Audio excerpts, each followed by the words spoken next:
Death Star, man. Nobody calls Han Solo a bitch. Bring him on. I prefer a straight fight to all this sneaking around. I don't know where you get your delusions, laser brain. Oh, come on, bro. It's the wars. So for a few years, we've been hearing about this bright new future for Star Wars. Who knew that bright new future was just before the events of the original trilogy? This is The Wars and More. I'm Joe. Of course, with me is my good buddy Doug. Hey, Doug, how you doing? Doing pretty good, Joe. How you doing? I'm doing all right. Kenobi, man. I know. It's all about Kenobi. It's Kenobi. I mean, we're only a handful of days away, right? Right. So it's of course all the rage. Of course. But I gotta say, this is the most hype I've seen in probably the entire Disney era. Like, to be completely honest. Yeah, and rightfully so. I mean, this is. I shouldn't say that. Okay, The Force Awakens. Well, yeah. Okay. This doesn't compare. Like, The Force Awakens, the hype was real. Like, it was real hype. Yes. Now I'll agree. Yes, the hype was there. I will say there was a little something missing in that hype for me. Because by this time, you had things going on in theaters that were like, order ahead for your designated seat in the theater kind of thing going on. And where's the lines wrapped around the theater? Where's the party atmosphere? The little bit of that was gone. So, yes, there was a lot of hype. I was really it definitely stoked to was see an it. interesting opening day. Yeah. Too orderly. It was way too early. Yeah. I gotta say, because I saw it at 7:00 the night before. Right. And that was like, wow, this didn't feel right. But I took the next day off of work and I went and saw it again. Right. At like 10:00 in the morning. And this was funny, right? Because 10:00 in the morning, I didn't reserve seats. I didn't do anything. I just went. Okay. And it was 10 or 11. It might have been 11:00, to be fair. So 11:00 in the morning, but got there at 10 because I'm like, it's Star Wars, right? Right. And I actually didn't need to, but I got there and there was a line, and I'm like, I better get in line, because this is about to get crazy. Yeah. It didn't, but Right. I stood out in the cold for no reason. But but it did kind of feel good to get out and stand in line and Yep. talk to people, because there was a group of people. Like, I got there and there were already like 15 people in line. I'm like, oh crap. Yeah. Oh, I got here just in time. I'm going to be like 16 in line. Like, Yeah. And like I remember the prequel openings, there were lines around the theater. That's right. Absolutely. Yeah. A little bit different, but Yeah. Because Attack of the Clones was the first one I got to, go to a release. Right. And, it was crazy. I guess this is the next stage in evolution of that, I guess, right? Because for the original trilogy and the prequels, you had these lines, right? Massive party atmosphere. Then, the sequels, it's order your tickets ahead of time, get your designated seat. And now for Obi-Wan, it's like, all right, cool. Everyone's going to be sitting in their living room watching. Yep, you get to watch it at home. Exactly. You don't even have to get up. Everyone's excited for it, but not going anywhere. Yeah, it went from standing in line, right? Standing in line, Yep. Party atmosphere, to, like you said, you reserve your seats, you show up 5 minutes before the show, you still got your seat. Yep. No big deal. Exactly. To, you ain't even got to get up. That's right. Oh, man. That's almost depressing. I mean, it makes sense because, like, let's be real. I mean, like, I don't even go do my grocery shopping anymore. I do it online. And I know. go pull into a spot and they put it in my car. Right. I'm like, what is happening? Exactly. What is happening? Yes. This is why it's good to get together and talk about stuff like Star Wars. So Right. So, yeah. So Kenobi, like I said, right. it's all the hype. It's all the rage. Probably the most hype we've seen, with the exception of The Force Awakens. Let's be honest. And this is a TV show. Exactly. But it's Obi-Wan Kenobi. That's the thing, man. This is going to inform us on so much of what we've been waiting to hear about for 45 years. Right. I mean, well, let's think about that for a second, right? We mentioned The Force Awakens being the last time we felt this much hype. But why did we feel that way? Chewie, we're home. Yeah. That's why we feel this way, right? Yeah, Like, absolutely. so this is that kind of buildup.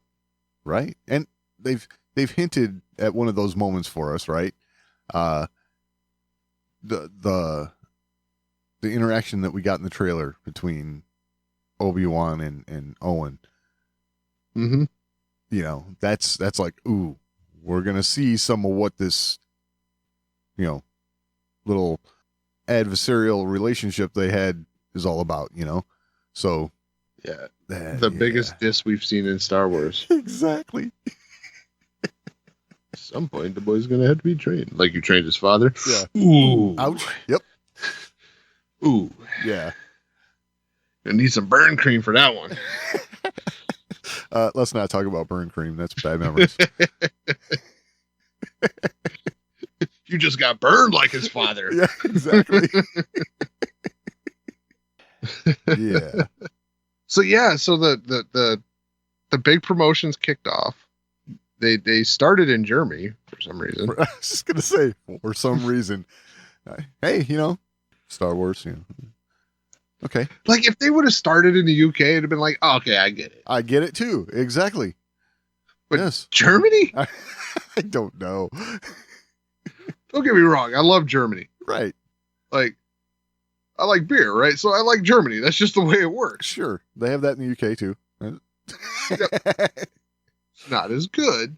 I'm just saying, UK beer is not as good as German beer. Sorry. I realize I'm saying that to a Irish descendant. But, yeah, no. but sorry, Irish beer sucks compared to German beer.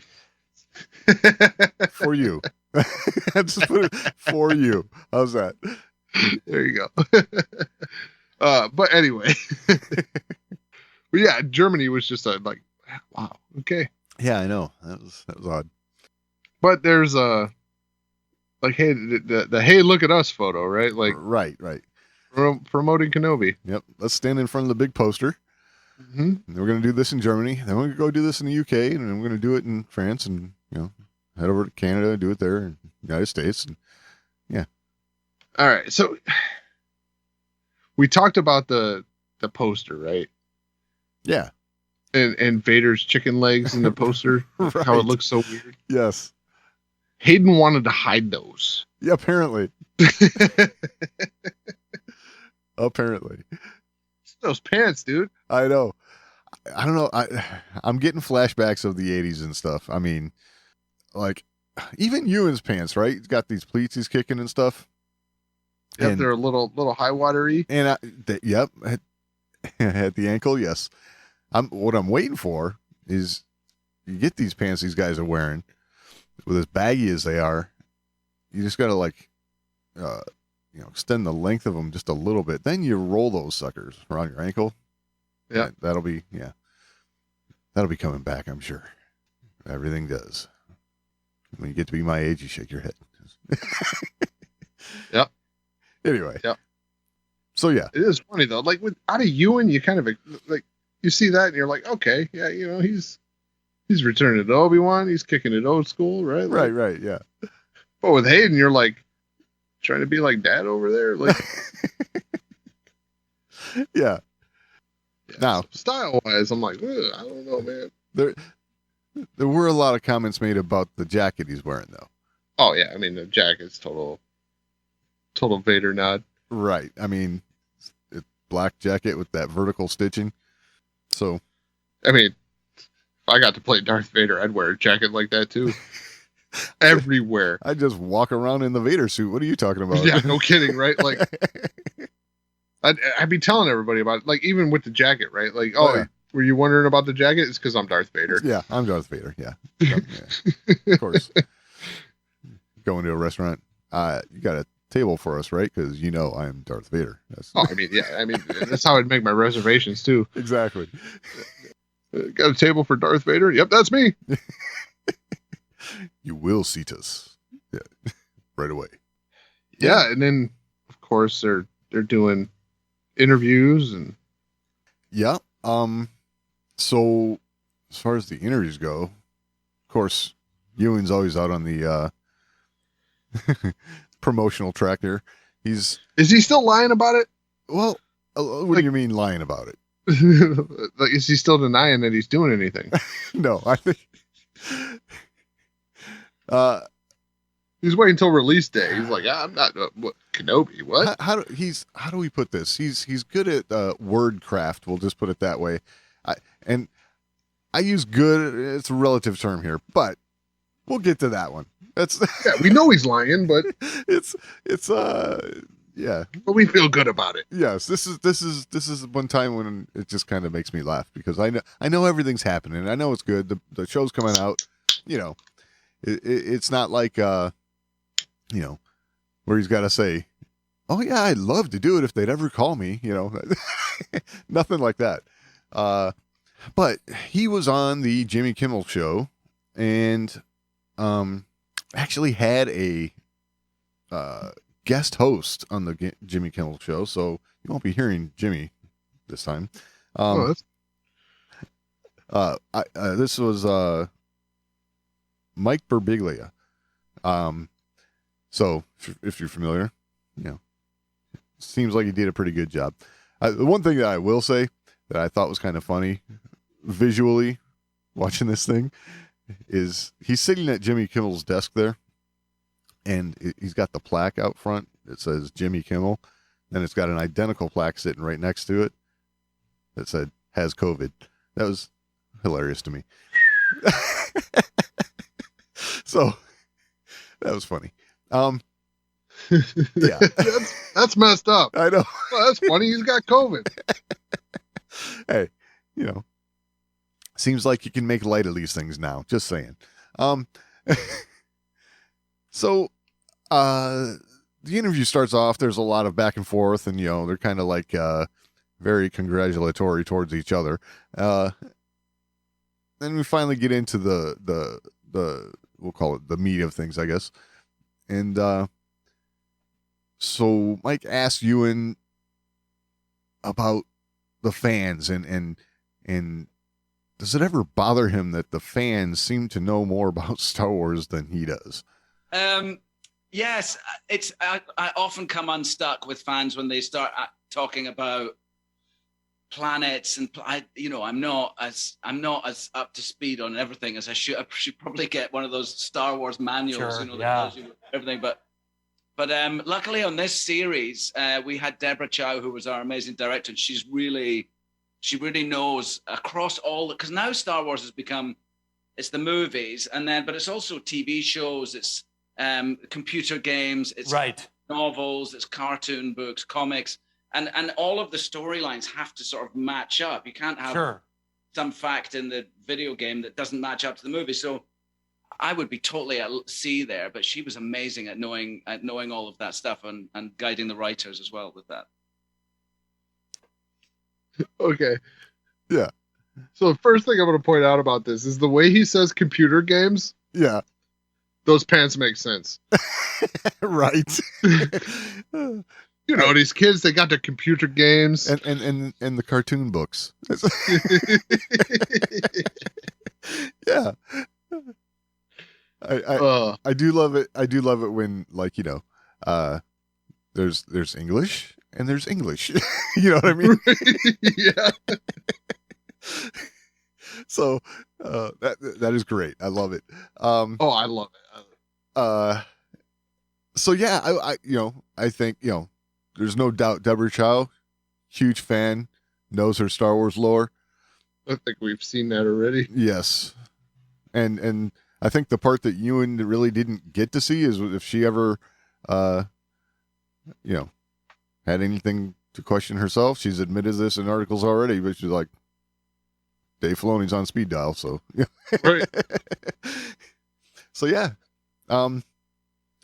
totally makes sense, and you know, Yeah, that's the best thing, right? Like I'm really good with Star Wars, but I'm also friends with Dave Filoni. Right, yeah. I don't have to think about this. I can just call him, yeah. So it was funny. Apparently, this host, Mike Birbiglia, just found out that Dennis Lawson was Ewan McGregor's uncle. And Welcome to the party. yeah, I know. Huh. So, he kind of asked him about, what it was like with all that, and so he had to say. So he played a character called Wedge and he survives all 3 of the original Star Wars movies. There he is, Wedge. Look at the size of that thing. He says as he comes in. That's my Uncle Dennis. And he's doing a musical in Great Britain at the moment. He's touring around, and they're going to be in the Barbican. Anything goes. He's doing it. No kidding. So he's a real song and dance man, my Uncle Dennis, and he's always been my acting hero. And if I've ever got like stuck at work, he's the only person I'd ever phone and ask, get acting advice from. And I'm very like him. Like I see bits of him in my work all the time. I call him actually from set sometimes, and I go, Dan, I totally did you again today. After about 10 years or 15 years of doing this, he called me one day and he went, Ewan. I went, what? He said, did you today? Oh my God, that's unbelievable. Nice. How much you want to bet Ewan got a phone call from his Uncle Den? Said, hey, no more impressions of me, okay? Oh, look at the size of that. That was great. That was great. It's funny because it takes you right back to the to the movie. It's like, wow, that's right. That's what he sounded like. It was really good. It was. It was. I love it. I love that they, he talks to him about, his acting and stuff, and he'll tell him, it's like, yeah, I was kind of like, imitating you on set today, kind of thing. That's funny. I mean, you expect that kind of thing though, when there's like a, acting in the blood, kind of thing. I'm sure that mentorship kind of thing happens, and it's kind of cool to actually hear that a little bit. Yeah, I want to see the thing that Dennis Lawson's doing where he sounds like Obi-Wan Kenobi. Right. Because, if he said, I pulled a Ewan today, like everything I watch, I'm like, oh, look, Obi-Wan's in poo. Yeah. Like Obi-Wan's. That's true. That's true. But I imagine he was probably imagining he was doing Ewan from something else, because Obi-Wan's dealing with Robert Langdon, like. Right. And he's a priest. Yeah, it's like Obi-Wan's a priest. Yeah, like who knew? Every time I see him, I'm like, oh look, Obi-Wan. That's right. So we did hear. It's funny because in the prior thing, he's like, oh yeah, I wish I knew more about Star Wars and everything. Like, yeah, but can you deliver a line like that? Right. Yeah. Can you sound like Wedge? That was funny. Off the cuff? Off the cuff. So we did hear that Ewan, in preparation, watched all 9 of the Skywalker films. So, he talked a little bit about that, but there was one thing that I kind of took from this that kind of just made me feel a little better, because he's talked a lot in the past about how there was this backlash after the prequels and stuff like that, and he mentions it again, but it's, I think he's seeing things in a little bit brighter light here. It was tricky at the time. They weren't overwhelmingly embraced by everybody when they came out, our prequels, and so it was nice to watch them now, knowing that people love them. That there's the kids who we made them for at the time. They love those films a lot, so it was nice to watch them with that sense now. So, I like to hear that there is some realization coming that even though there might have been some negative response. Yeah, he's talking to me right there. Huh? He's talking to me right there. Right? Yeah, the kids we made him for at the time. Absolutely, that's exactly right. you know, and you have to include me in that, but I wasn't a kid at the time, you know. Nope. But I like to see, you know, he's maybe not dwelling on that fact so much anymore, that there was some people that weren't too happy with him, you know, because it's pretty clear now that there's so many people that love those movies. Well, it's that thing, right? Like, it could get worse. Right. And we'll leave it at that. So I'm sorry. That's Low-hanging fruit again. Like, I can't help myself. That's true. It's very true. Yes, and we'll leave it there. So, apparently, you know, I think we've all seen it by now, but you know, Ewan just got in the mail his Obi-Wan Kenobi series, Black Series figure. I was told you received something special today. Yes. I got sent over my I really did only just see this about an hour ago. My doll. I know. Oh my god. Oh my gosh, that's so funny. I don't know. I think that I don't know if it's just me. Like, they scan you. You know, they have these machines that, like, they read your body, and your every data point in your being is recorded, and then still it somehow doesn't quite look like it. You know what I mean? And then still. Apparently, Ewan doesn't think it looks very much like him, but Oh, he got a call about that one. oh, I'm sure. Like, hey, why'd you say our figure sucks? Yeah, exactly. I didn't. Now, And still, I will say I didn't clip this part, but he went on to say that I think it was said it was his episode 2 action figure looked like someone else completely. oh yeah, that one sucked. So yeah, he was, yeah. I think there's a bigger problem here though, isn't it? What's that? Well, you kind of mentioned it to me before the show. It's like, Ewan got one. Yeah, well, at least he got one. Exactly. Yes. Like, I wish they wouldn't have sent him one. Then he could understand, like, what it's like to get your action figure. Oh, no, promise him one and then don't give it to him, right? That's Right. Yes. He'll still be waiting on it, like I'm waiting on my Ventress. Like, Exactly. Yes. I ordered that 2 years ago. You hear that, Hasbro? They don't. I know. Exactly. Yeah. We're not listening. Yeah, we made it. It's not our fault. Right. All right. So It's not my fault. it's not my fault.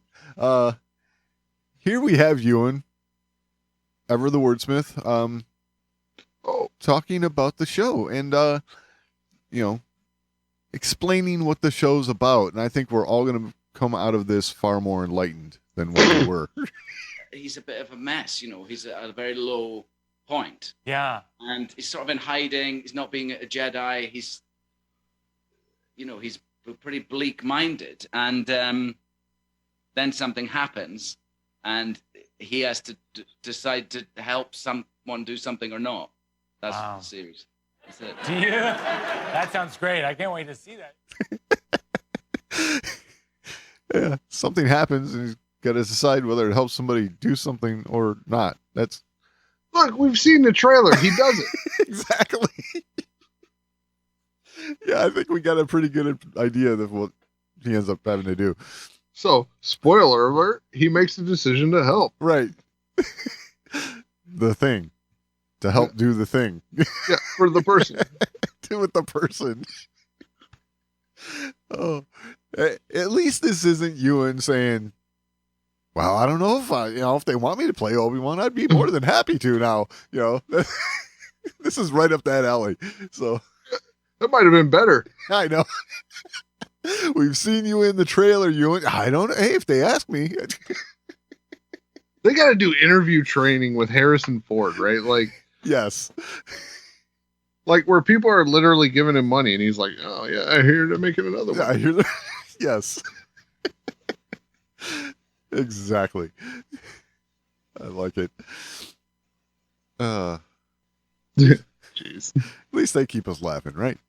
Oh, it's great. I love the interviews. Like the tap dancing, and Absolutely. it's part of the fun.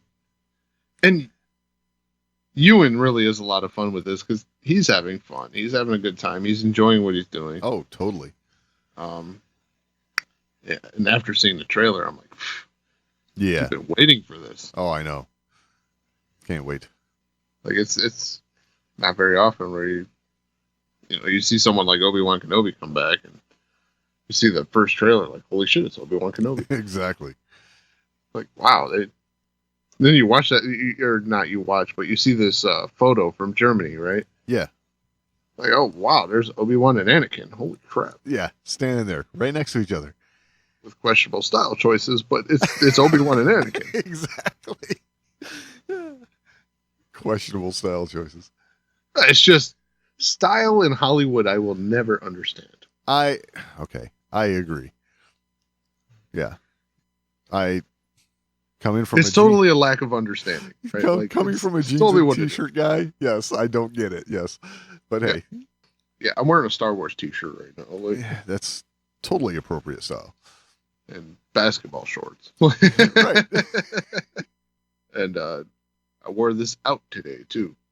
Nice. Yeah. Like I don't understand style. It's just. I'm with you. But hey, they are Hollywood, so there you go. Right. That's exactly what I said. I don't understand Hollywood. Right. All right. So speaking of Hayden, you had something Hayden, right? Like, ooh, okay. Let's see here. We were done with Ewan, right? Yeah, that was it for Ewan. So Hayden, he did an interview with IndieWire, looks like here. Had a few things to say, and again, not very revealing, but it gives us a little bit of say his way he felt about things doing Obi-Wan here. So says, well, without getting into too much detail, it was amazing. It's a great honor to get to put that suit on. Okay, it's yeah, of course.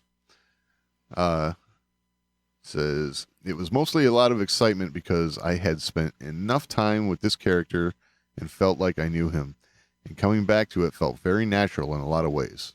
And I was just really excited to get to come in and play Darth Vader at this point in the timeline because it did feel like a natural continuation of your journey with the character. And that was very meaningful for me. I can tell you that the first time that I saw Ewan as Obi-Wan again, that was a very special moment for me. One that I'll remember for a very, very long time. Says, one of the things I love so much about working on Star Wars projects is just that shared excitement. That everyone's really excited to be here. You feel that energy, and that's a really special thing. So, just going to put this out there. This was really special for him. Yes. Yes. You're going to remember this for a very long time. I think I understand why Hayden's interviews are in print and Ewan's are on TV.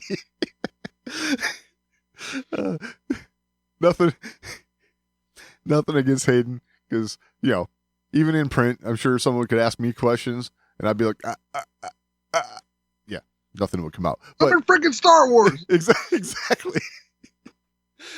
But So I mean, good for him. He didn't do that. yes. But apparently, this was a very special, exciting thing for Hayden. That's what I get out of that. Well, I'm sure because so let's just all jokes aside, right? Yeah. He disappeared for a while. Oh, there's no doubt. Yeah. From the entire Star Wars scene, even though the Star Wars scene was very, very prominent. Right. And Hayden would have been accepted back into the fray years and years ago. Oh yeah.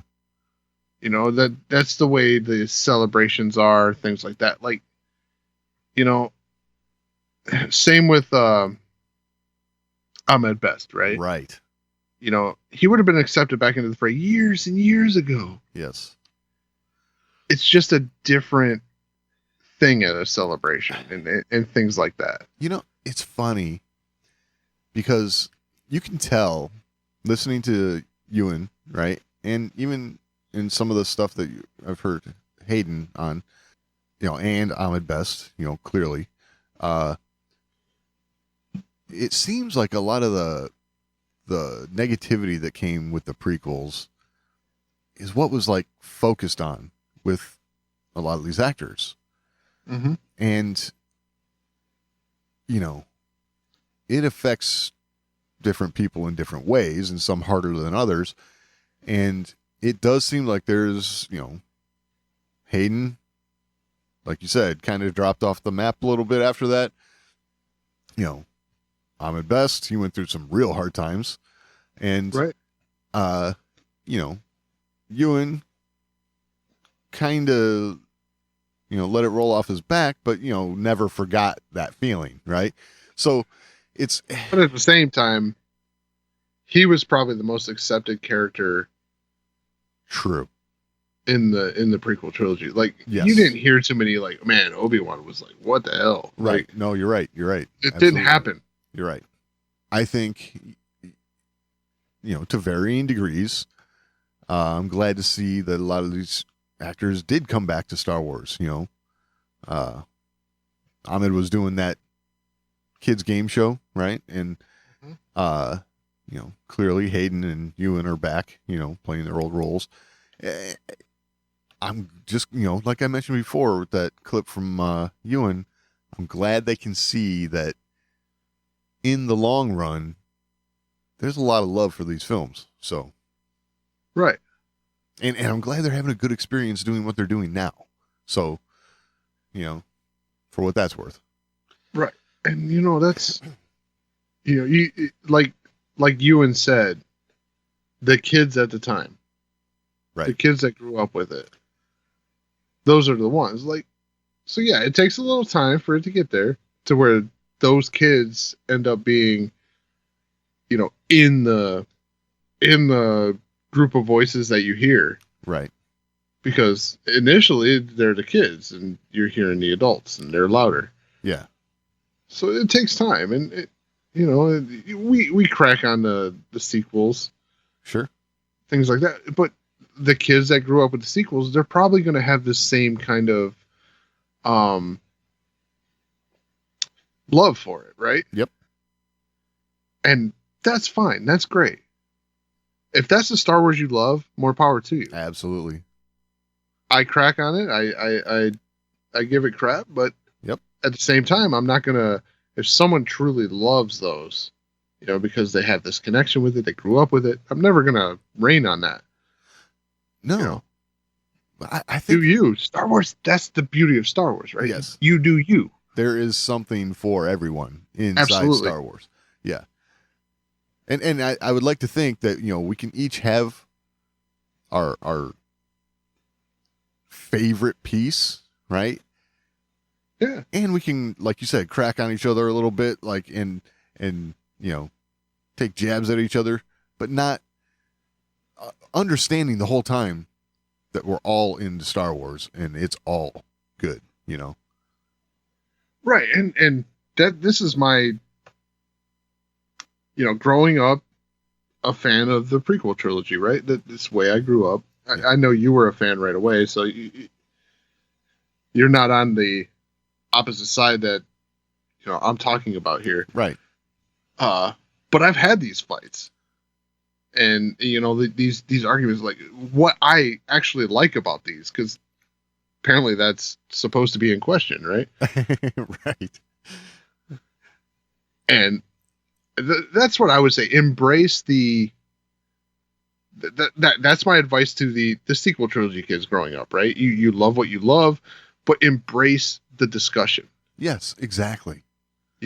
bring your opinion of it, what you took from it, what gave it merit for you. Bring it to the discussion. Absolutely. If it gets out of control, sure, just disengage yourself. But I think you'll find with a lot of Star Wars fans, the engagement will be fun.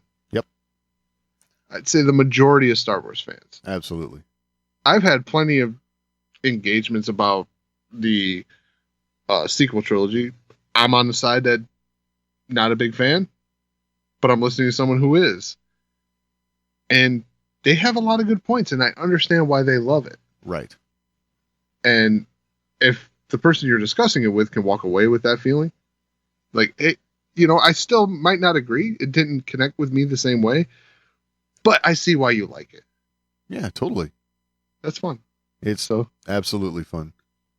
the discourse is the best part, right? Like, Yeah, totally. I mean, really, like, I love to argue, so You know what though?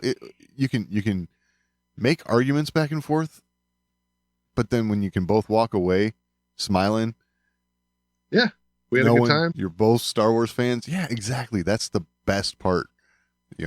That's what it's all about. You got to be able to argue it like people argue about football teams. Right. Exactly. You each root for your own team. In the end, you're both together watching football, right? I mean, And then all of a sudden you find yourself rooting for your friend's team in the playoffs because your team's not there. exactly. So, that's how it works. Like, Yep. So yeah, bottom line, glad Hayden's back and glad it's very special for him. Right. All right. What else we got? So, I guess we still got one more Obi-Wan Kenobi thing here. So Natalie Holt, Ah, yes. the composer, the maestro. Right. New maestro for Obi-Wan. Huh? The new maestro for Obi-Wan. Yeah, I mean, you get the title, right? Like, you get the title for your project. I would say quite clearly the baton was passed here, right? Oh yeah, this yeah. When you get an autographed copy of the theme that John recorded for this one, Right. yeah, that. There is no other passing of the baton, right? Unless literally he gave her his baton for I doubt conducting. Yeah, I doubt it too. He probably was like, I like this one. Exactly. 'Cause you know what? Honestly, I kind of take John Williams as a little bit of a collector, right? Like, he probably would be, yeah. I bet he is. Yeah. I bet he is. I'd put money on it. But yeah. So she got a copy of the Obi-Wan theme signed by John Williams. Yeah, that's cool. It's, we as Star Wars fans, collectibles are a thing, right?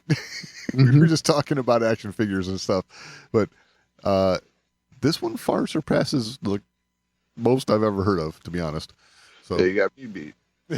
yeah.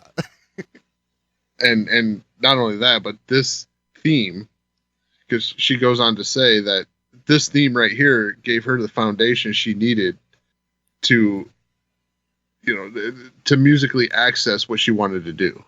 So this was her jumping off point. Right. Yeah, that's kind of cool. That makes it even more special. Yes. Yes. Especially if this score kicks ass. Exactly. Which I'm sure it does. Come on.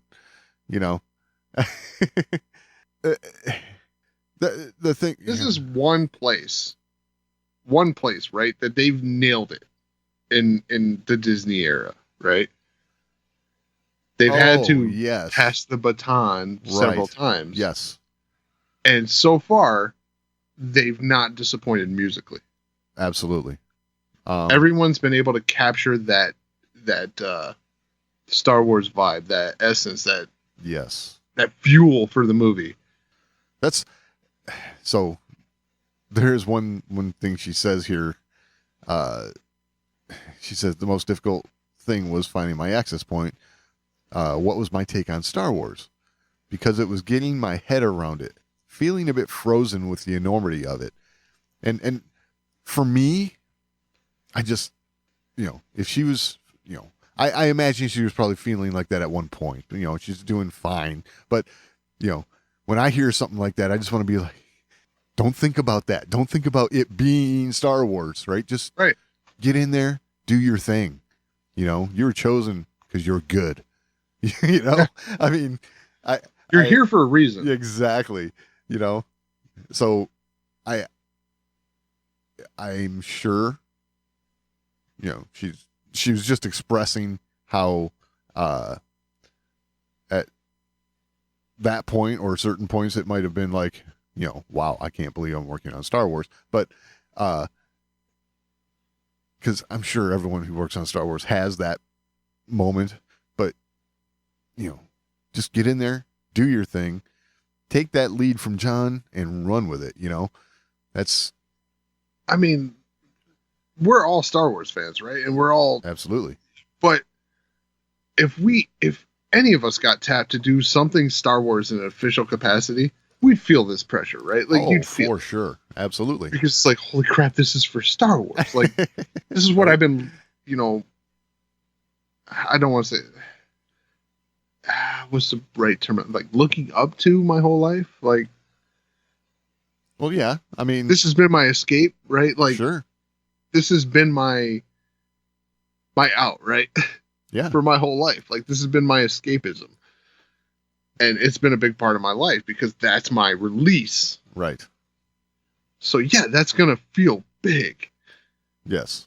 No matter what capacity you're doing it in. And if you're making a score, like, literally, okay, the score, right? Yeah. Not only is it Star Wars, but it's John Williams, right? Right. I'm sure that's part of it.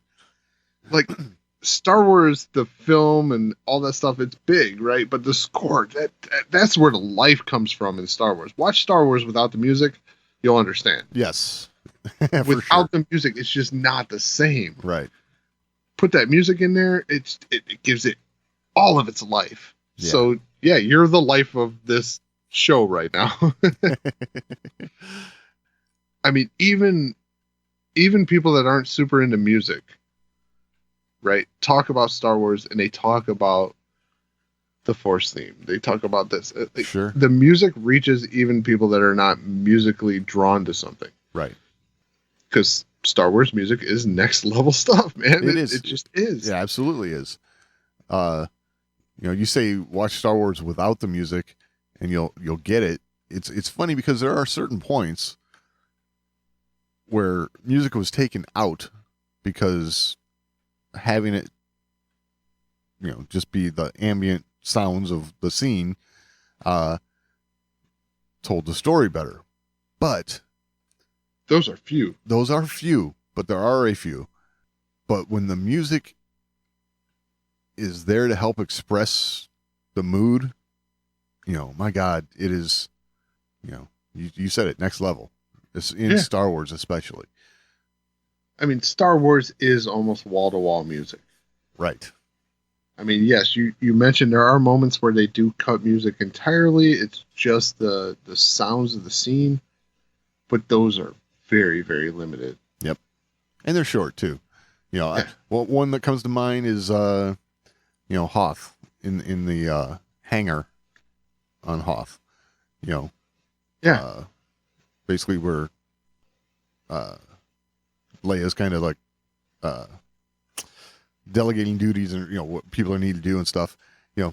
It's like, oh no, and after Luke's missing, right? Yeah. There's you hear the background, the right, the work happening. Bring me the hydro spanner. Yeah, like, that kind of stuff. Yes. You hear all of that, like, but it's like, for the moment that's important, but then they start talking about Luke being out there and the music starts to swell again. Like, right, exactly. Its absence makes it more impactful when it comes back, right? So yeah. But yes, it kind of sells that no one's really thinking about that right now. Yes. And then the one character that brings it up and everybody's like, oh crap, really? Right. He's not back? Right. And the music's going again. So it's that life. Yes. So, yeah, listen for that kind of stuff, because, you can start to pick that out, and you realize even more just how impactful this stuff is on the whole. So The hydro spanner wasn't right there. no, but I know what you meant. But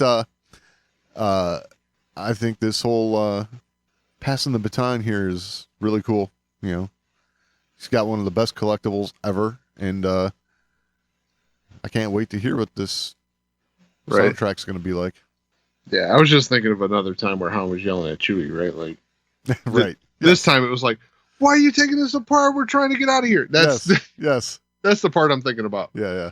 It's easy to cross this up.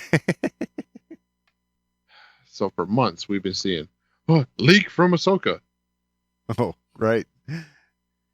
And I gotta say, we've done a pretty good job saying this is crap. Right. That's because it hasn't started filming yet. Until now. Yeah. And of course, hey, Ahsoka's filming. It's a picture of a chair with Ahsoka on the back and Dave Filoni's hat on the corner. How do you know that's Dave Filoni's hat? How do you know it's not? Well, no. You're supposed to say because it's got a pin on it with a wolf. Oh. Well, there's that too. Yeah, I was gonna say that's Dave's hat. I just saw the hat. I was like, oh, it's Dave Filoni and Ahsoka. Come on. Right. Like, I know. I didn't need the damn wolf pin. Hey, you got the cowboy hat, but oh yeah. It's But the yes, cowboy that hat doubles with the wolf down. pin. Yeah, right. Yep. Yeah, that doubles down. I thought the Ahsoka and the cowboy hat was enough. Yeah. Now, is that supposed to be like? Have we heard of a director for Ahsoka? I don't recall. I got a feeling Dave's going to be really hands-on with this one. I mean, it makes sense. Yeah. And I thought it made sense all along that Dave Filoni was going to be directing this series. Yeah. Me too. I mean, Like if any series for him to step in and be in that role, this was the one. right. He got his almost- feet wet in The Mandalorian. Yes, I feel like those were like the warm up for Yes. this right here. You know, I think when all the talks for everything coming up in the quote unquote Favreau verse, right? This is the one where Dave said, you put his hand up. Yeah, I'll be taking that one. Yeah, I was kind of blown away too because like there's a lot of people talking about this picture Really? and the start of filming. Yeah, it just they started filming. Uh-huh. There's a lot of people mentioning that it started filming. I don't see a lot of people mentioning the hat. Really? Like, have you seen a bunch? No, I haven't. I guess everyone's figuring it's kind of given, I guess. I don't know. I mean, I guess. Like, everybody's just like, hey, duh. But, like, I felt like that was big news. sure. It's Dave Filoni doing live action. I know. I think it's been mentioned before, though, that he was going to be helming this. I don't know that they've said he's going to be directing all of it or anything, but, I was certain right off the bat that he would be there for all of it. You know what I'm saying? Whether he's got the directing role or not, he's going to have his fingerprints all over every episode, I'm sure. I mean, it's like, I think of all the big Ahsoka moments, right? Like celebrations, things like that. And who's at the focal point of that? Obviously Ashley Eckstein was, but Dave Filoni was right there. Oh, yeah. At the focal. Like, celebration, I believe it was Orlando. Yeah. T-shirt? When he was wearing the Ahsoka Lives question mark shirt. Yes. For like all of Celebration, Ahsoka Lives question mark, and there's this whole Ahsoka Lives movement going on. Yep. And then the last day, Ahsoka Lives Exclamation point. Exclamation point. Yep, gotta love it. Yeah, that was a big deal back when that happened. I love Oh, it. it was so great. Like, and it was really fabulous too, because there were these Ahsoka Lives gatherings, you know, that Ashley Eckstein was putting together. Right. And Dave was just like kind of clowning on it the whole time. Like, oh yeah, Ahsoka Lives, huh? Yeah, he's good at that. And then all of a sudden, yeah, you see him come out and he doesn't even make mention of it. Just Ahsoka Lives, exclamation point. Right. Like, what a Yeah. great time that was. His love of this character and what he's done with this character is just fabulous. Absolutely. So it can't go to anyone else. Right. It just can't. Right. I'm gonna be really excited to see what he comes up with in live action too, because you know everything that we've seen so far has been really encouraging. So Yeah, and it's a new take on Ahsoka. absolutely. You know, with Rosario and you know, it like going into Rebels, it was a new take on Ahsoka. Right. So this is not foreign territory. He's done new takes all along the way. But seeing that hat on that chair, that's really reassuring to me. Ahsoka's become one of my favorite characters in Star Wars. Sure. If not my favorite character in Star Wars. Ooh, okay. I really do lean that way.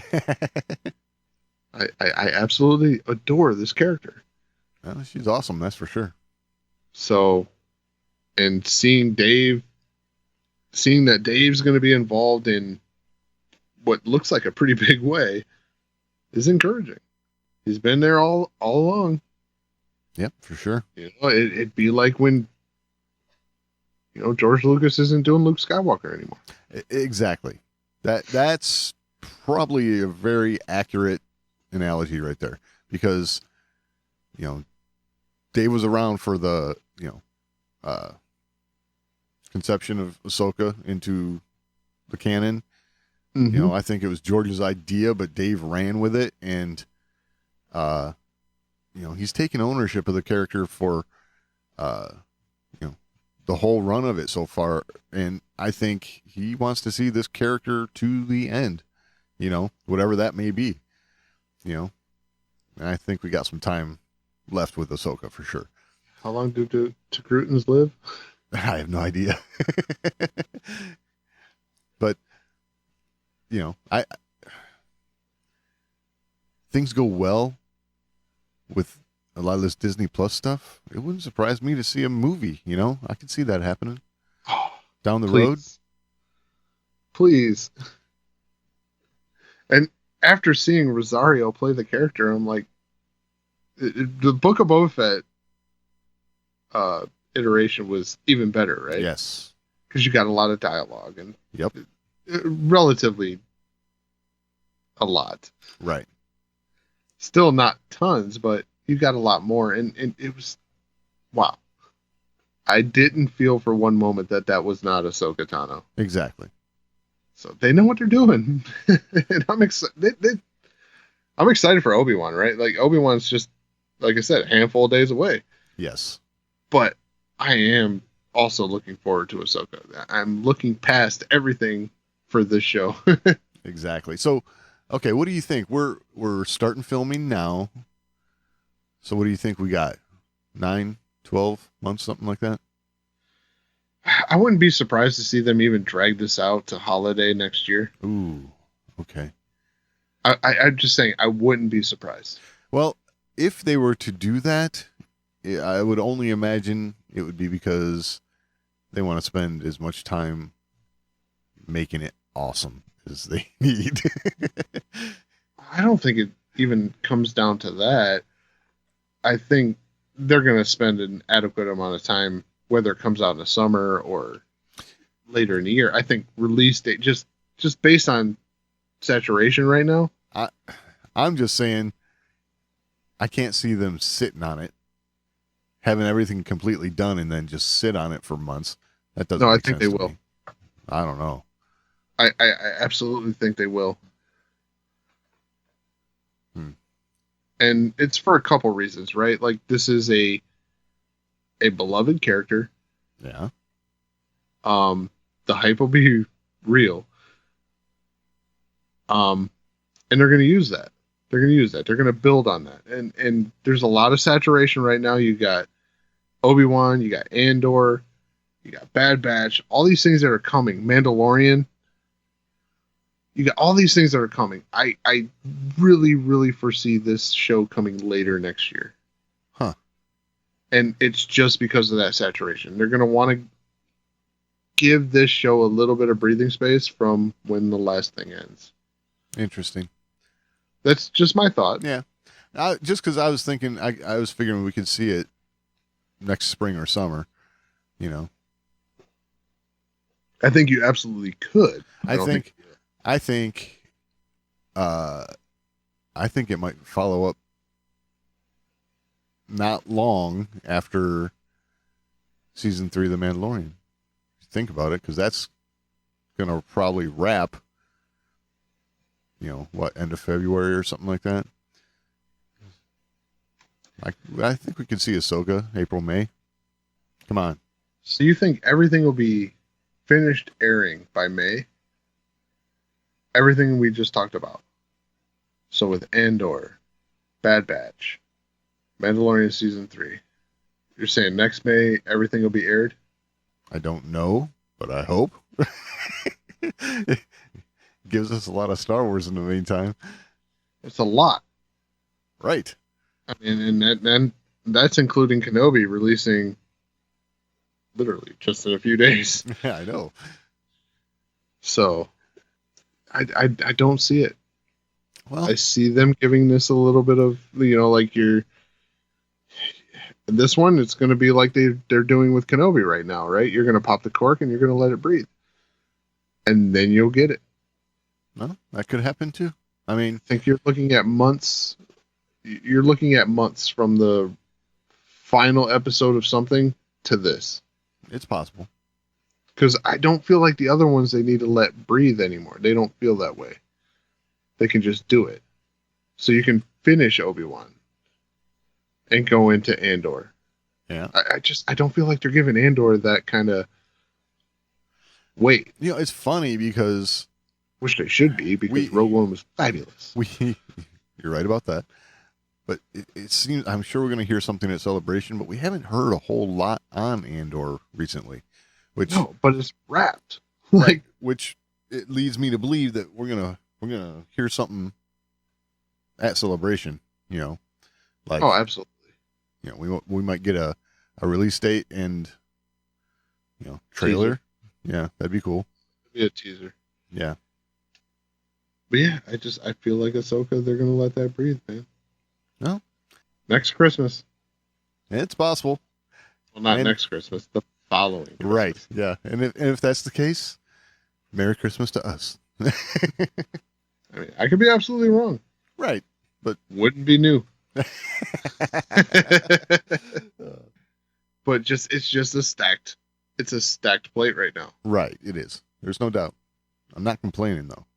A lot of And Star Wars. honestly, I wouldn't be surprised to see season 2 of the Book of Boba Fett before we see Ahsoka. You know, that could happen. And I think Ahsoka's going to get the biggest fanfare we've seen of these shows. Bigger than Obi-Wan. Yep. Wow. See, I would call that a big maybe, because, you know, you have original trilogy fans and prequel trilogy fans all banded together. You have that with Anticipating Ahsoka, though. Obi-Wan. Not necessarily original trilogy that fans. audience is growing. It's growing. by the day, There's dude. no Like, doubt. I feel like Ahsoka is that character now. Look, Ahsoka has the deepest story Yeah. in all of Star Wars. Sure. Yeah. The most fleshed out for sure. Yeah, the only character that even comes close to rivaling Ahsoka is Anakin. Right. And only comes close. Ahsoka's got more. Like, it's the most fleshed out character in all of Star Wars. Yeah. Period. And that popularity just keeps growing. And it's, like I said, it's growing by the day. And I feel like Disney Plus is just adding to that number. There's no doubt that's true. And I can say, just based on conversations I've had with friends, that whole, you got the prequel fans and original trilogy fans, that's Ahsoka. Ahsoka is gaining that steam. People that never gave animation a shot are giving it a shot now. Right. And they're loving Ahsoka. Well, that's good, because they should. Well, absolutely. It's a great character. It's a fabulous character. Well, we'll have to see. I have my doubts on that, but I would be pleasantly surprised to be wrong. You know, I feel like Obi-Wan has been the thing that so many people have been talking about for so long.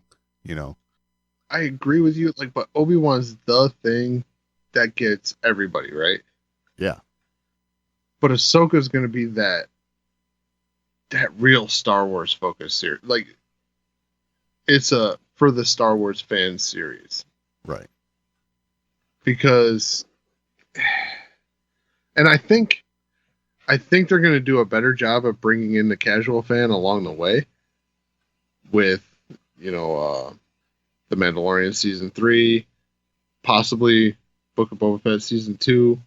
In that time period, you're going to see more cameos from Ahsoka. And it'll stay that, cameos, right? Just little parts. Just showing up in the middle of the season for whatever reason. But enough to add that mystique and grab the casual fan for Ahsoka. But I think as far as hardcore Star Wars fans, this series is selling itself by just being named Ahsoka. Right. Let me ask you this question. Talked about her cameos. Do you think we see her in Obi-Wan Kenobi? It's possible. It is possible. It is a solid possibility that there will be a flashback scene that includes the trio. Right. I totally agree 100% with that. Do you think we see her in Obi-Wan Kenobi's current time? No. Okay. I thought it would be interesting because it would be interesting, but I think that would rub on the Rebel story a little too much. So I think they'll avoid that. It's a different time frame though. It's about 5 years off here. So right, it's 5 years before Rebels. Right, so she cannot have any inclination that Vader is Anakin. True, she doesn't have to know that. Right, but she knows who Obi-Wan Kenobi is. You know, she would absolutely know who he is, but so it's possible. It's possible she shows up in the current timeline. Right, but to show up and be substantial in any way, I don't think she would be substantial. You know, yeah.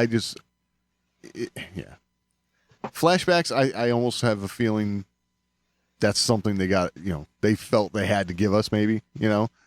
I think we'd all want that. Well, I mean, you don't bring Hayden Christensen back just to be Vader the whole time. Exactly. If they do that, I was like, man, you're playing on nostalgia for just the sake of it. Yes. I feel like you have him coming back to be Anakin at some point. Yeah, totally. Especially with the way those guys look. I'm like looking at them like, damn. Like they could do Revenge of the Sith again. Exactly. And be fine. Yeah, totally. Well, it'll be interesting. I mean, I could see her playing some sort of a role in you know how Star Wars is, right? Giant galaxy, and somehow you run across people you know all the time. But maybe she helps Obi-Wan escape something or you know, whatever, you know, and it's just kind of like a, you know, a quick thing, you know, and it's like, okay, we got to get away from each other. They know that, here, I'm helping you out here real quick, but we got to like separate so that there's not like this big. Right. And we know leading up to the Inquisitors coming across Ahsoka, she was already pissing them off. So you could play with that a little bit. Yeah. You're not wrong. Now, what do you think about...